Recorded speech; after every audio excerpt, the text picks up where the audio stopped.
This Day in Baseball's Daily Rewind. We explore baseball's amazing, timeless history with short, cool stories beyond the box score from 1869 to present day. And you may think, how about that? Or holy cow. And just maybe, do you believe it? And I'm your host, Tom Hannon. Welcome, fans, to This Day in Baseball's Daily Rewind. Today is episode 6, titled, After 86 Years of Debate, the DH is Born. As you know, we bring you back in time to relive a piece of baseball history, and I just want to thank you for joining us today. Today we're going to rewind to April 6th, 1973. But before we do, I have some trivia for you. This player had a solid 19-year career. Although he hit only 30 home runs once in his career, his actions on the field in the bicentennial year of 1976 made him a national hero. Who am I? April 6th, 1973. A new era in baseball is born as the DH is officially adopted in the American League. On Friday, April 6th, 1973, the New York Yankees opened the American League season in Boston at Fenway Park versus the Red Sox. 32,882 fans were in attendance for the game that started at 1:37 p.m. Opening day is always festive, especially at Fenway Park. And in 1973, these fans were treated to two new things. The New York Yankees became the final American League team to abandon their flannel uniforms in favor of polyester.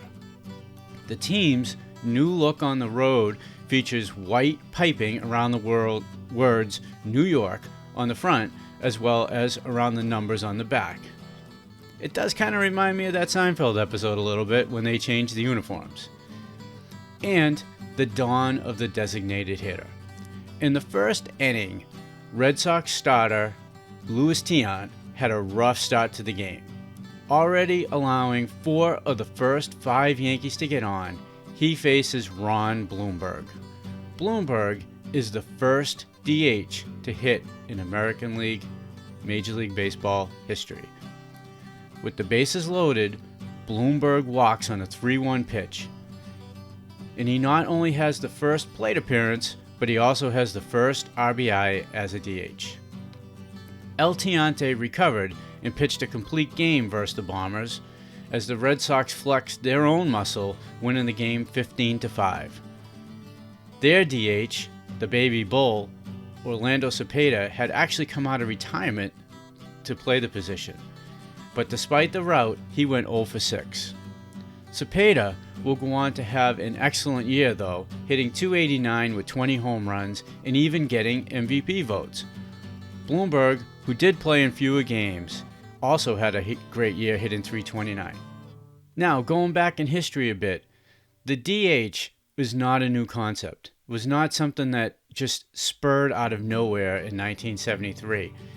This concept goes all the way back to 1887, when Sporting Life magazine published an article where William Chase Temple, the president of the Pittsburgh Pirates, favored the substitution of another player to take the pitcher's place at bat. Al Spaulding also advocated the change, and he suggested the pitcher be eliminated entirely from the batting order, and that only the other 8 men of the opposing clubs be allowed to go to bat. Every patron of the game is aware of the worthlessness of the average pitcher when he goes up and tries to hit the ball. Believe it or not, this was defeated by a very slim 7-5 margin in a league vote later that year. The debate didn't end there either, as articles continue to run in the Sporting Life, and pitchers as a group, for example, hit 181 from 1900 to 1909. And Jos became vocal about this, claiming the pitchers needed to hit and they would be a revolt if they didn't. But Josh only hit 141. He was a far better pitcher than a hitter. And then from 1910 to 1919, it was no different, as pitchers only hit 180 for the decade. And that included a guy named Ruth, who spent some time on the mound. In 1928, things got more serious. as John Hedler, president of the National League, jumped on the DH bandwagon. He called this the 10-man rule. At an annual meeting held in Chicago on December 13, 1928, he felt the offense in home runs is what the fans wanted to see. This is not new news. We all know that chicks dig the long ball and that baseball attendance has always been increased when offense spikes. So 1928 was no different than it is in 2019. And he had the support of Sam Breeden, the St. Louis Cardinals owner, and also future Hall of Famer Walter Johnson, who thought it was a good idea. But it got tabled at the owners' meeting by Clark Griffith, and it never picked up full steam again, despite John Hedler claiming he would get behind it again. There was talk of using the DH in spring training games that following year, but the managers feared that pitchers would not be ready for the season, so it never got adopted. And in 1941, the National Semi-Pro Baseball Congress thought a DH would strengthen pitchers and speed up the game. Sound familiar? However, nothing happened there either. So the DH conversations were dormant for a while. And as the 60s rolled in, offense was almost non-existent by the end of the decade. Yaz won the batting title, hitting .301, so they knew there needed to be some changes. And the DH was actually adopted in the International League in 1969 as an experiment, and then many more of the minor league clubs began adopting the DH. And although the American and National League could never come to full terms together, the American League decided to have a 3-year experiment in 1973, and now it's obviously here to stay without a doubt. Back in 1973, several hours after the Red Sox dispatched the Yankees at the Oakland Coliseum, Tony Oliva becomes the first designated hitter ever to homer. The Twins' DH first inning 2-run round tripper came off a future Hall of Famer, Catfish Hunter, and it did help the Twins defeat the A's 8-3, even though the A's would later go on to win the World Series in '73. The evolution of the DH became issues in the World Series, interleague play, and all-star games. And what has happened over time is Major League Baseball has adapted the when in Rome process. So in the American League stadiums, there's a DH, in National League stadiums, there's not. And the debate goes all the way to Cooperstown, as they have an interactive Twitter debate going on with the hashtag YesDH or hashtag NoDH that you can participate in. But virtually every level of baseball now has the DH. Every league except the National League. There was talk the National League would adopt the rule in 2017, but the now Commissioner of Baseball had to backtrack off of that conversation. It does seem to be imminent, but it's not here yet. In just this past year, a player who prominently played his career as a DH was inducted into Cooperstown, Edgar Martinez. In fact, several players in Cooperstown helped their statistics and careers spending time as a DH, such as Dave Winfield, over 400 games, Reggie Jackson, 600 games, Paul Molitor, over 1,100 games, and Frank Thomas, over 1,300 games. Martinez played in 1,403 games as a designated hitter and only played in 592 games in the field. This is the most by any player in Cooperstown to date. In a few years, David Ortiz will be eligible for Cooperstown.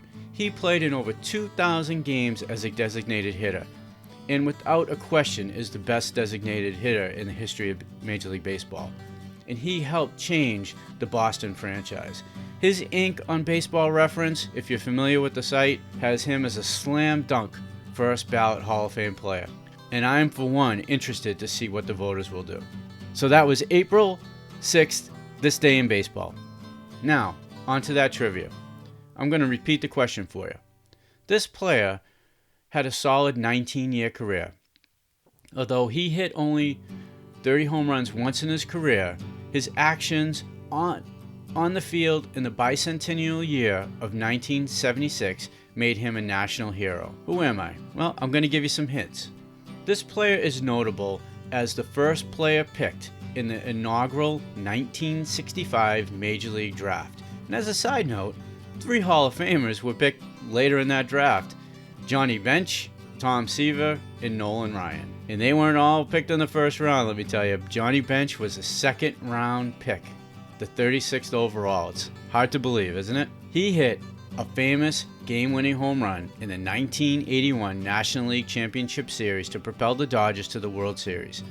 A series where they would face the Yankees for the 11th time and beat them for just the third time in franchise history. However, he is most famously known for grabbing away the American flag at Dodger Stadium from two fans who ran onto the field to burn the flag during the 1976 bicentennial. Who am I? Robert James Monday Jr., better known as Rick. Thanks for joining us on The Rewind. It was my pleasure to share this story with fellow baseball fans. Just a quick note, our shows are based on historical research through many sources. Our show notes and website, thisdayinbaseball.com, are worth checking out in case you missed something. Please remember to like, subscribe, and share this podcast with other baseball fans who may enjoy these stories.